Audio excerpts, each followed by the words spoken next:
Hey, do you love a good story? Great. Then you got to check out the #Storytime podcast. Each episode brings you the craziest, creepiest, and cringiest stories from YouTube, TikTok, Reddit, and beyond. My story is about the time that I was broken up with at the 9/11 memorial.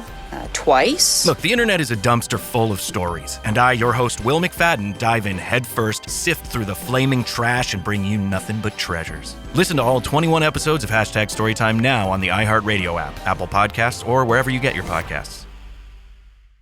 Interviews, conversations, just a place to listen. Arrow.net, ARROE.net. It's time for Play It Forward. These are real people with real stories. The struggle to play it forward. Episode number 281 is with D. Wallace Stone from the movie The Nest. I'm great, Arrow. I want to know, is that your stage name or your real name? No, it's a stage name. We created it in 1981 in Lewistown, Montana, and it was a character in a book that my first wife was writing. And I thought, wow, when I go back to Billings, I want to be Arrow. I just kind of like that name, and that's how I had to grow into it. Yeah. Very cool. Very, very cool. Speaking of very cool, I've seen a lot of movie posters in my lifetime, but this movie poster scares the bejeebies out of me. Yeah, the film is pretty scary and weird and bleh, but it's great. If you're a horror fan, you're going to love The Nest. Well, it gives you that opportunity to escape the modern day world is what it does. And that's what I found in this. It's like I didn't think about anything but everything that was going on inside this movie. Well, that's a great compliment, my friend. Thank you. But it also turns my heart into something about stuffed bears. It's like I don't want to trust a stuffed bear anymore. I know. It's kind of like, the St. Bernard and Cujo. We picked a very beloved thing that we all love and turned it into something pretty evil. Speaking. Well, come on, the bear wasn't evil. What it was infested with was evil. God, yeah, yes. And I'll tell you what, since watching that movie, I swear to you, when I'm outside, I see anything moving on the ground, I'm looking at it going, oh my God. And so this movie carries beyond the watching it. Arrow, you're wussy. Come on. Speaking of these movies and stuff, what is it like to actually be on the set of making one of these movies? Because I know what we're seeing on our side of the flat screen, but what are you experiencing while it's being made? Well, when you're making the film, you're involved in the technology and, the shooting of it. All the equipment is around you. So not until you get glimpses of the horror and the tension because it's your job to bring that to your performance. But you really don't get the impact of it until you see the final cut. Whoa. You don't. Do you find yourself having to heal yourself since you are a great healer? Well, I can tell you one thing, and thank you for mentioning that. I can tell you that the biggest monster we're running away from and the one we're most in fear of is ourselves. Yep. I call that the beast. I always say I'm always feeding the beast. I got to quit feeding the beast. Yep. So now are you using meditation? Is it through the art of listening, shamanism? What is your healing strength? I'm a clairaudient channel. So I extrapolate information from people's energy. I help them see what their patterns are, what their fears are, what their belief systems are, and how to consciously redirect their brains so that doesn't run them anymore. And I'm telling you, it's freedom. It's such great. I don't know why I was chosen to do this work. I often laugh that I spend half of my life doing horror films and the other half teaching people to heal from fear.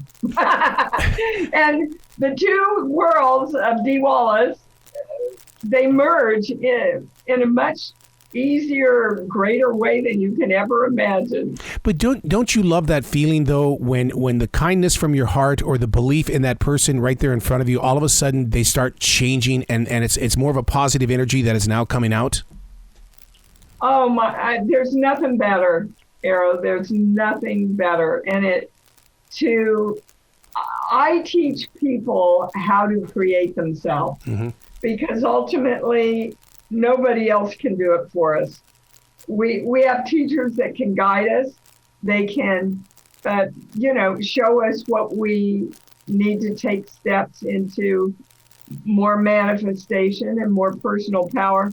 But ultimately, everybody's their own highest power, and they've got to do it themselves. And listeners need to understand that you, from this opportunity to help people, you created Bright Light, and it's very strong, isn't it?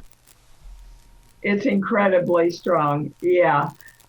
I don't know if you're referring to my Bright Light or my book, Bright Light. Yep. But I can tell you, I have people come up to me out of the blue, Arrow, and say, "Oh my gosh, you have such a light. Oh my gosh, you have such a presence coming out of you." And it's gratifying. And, I can tell everybody that the more you release your fears, the more you release all these belief systems that we've been taught about how little we are, it just lifts your energy higher and higher and higher. And then other people are drawn to your light. It's true. Now, when you talk about releasing and stuff like that, I'm a daily writer. I've been doing that since 1994. And there's so much energy in writing, and you learn from that kind of stuff when you release it from the universe. Absolutely. My channel says if you want to create something, write everything down that you want. Yep. Write everything down, because then it's solid, it's in black and white. The exercise of writing and focusing, because writing makes you focus, right, Arrow? Yep, it does. And whatever you're focused on, and this is brain science, whatever you're focused on, that's what you create. So a lot of people are trying to create money by hating the fact that they don't have any money. So their focus is on not having money, and they're not going to create having money with their focus on not having it. Man, you are always so fun to talk to, and finally I get to talk to you about Bright Light as well as The Nest, which is out on DVD. You got to come back to this show anytime in the future. The door is always going to be open for you, Dee. Well, thank you, Arrow. It's been a joy talking about some of this stuff with you. Well, you be brilliant today, okay? That's the plan. That's my intention. I'm sticking to it.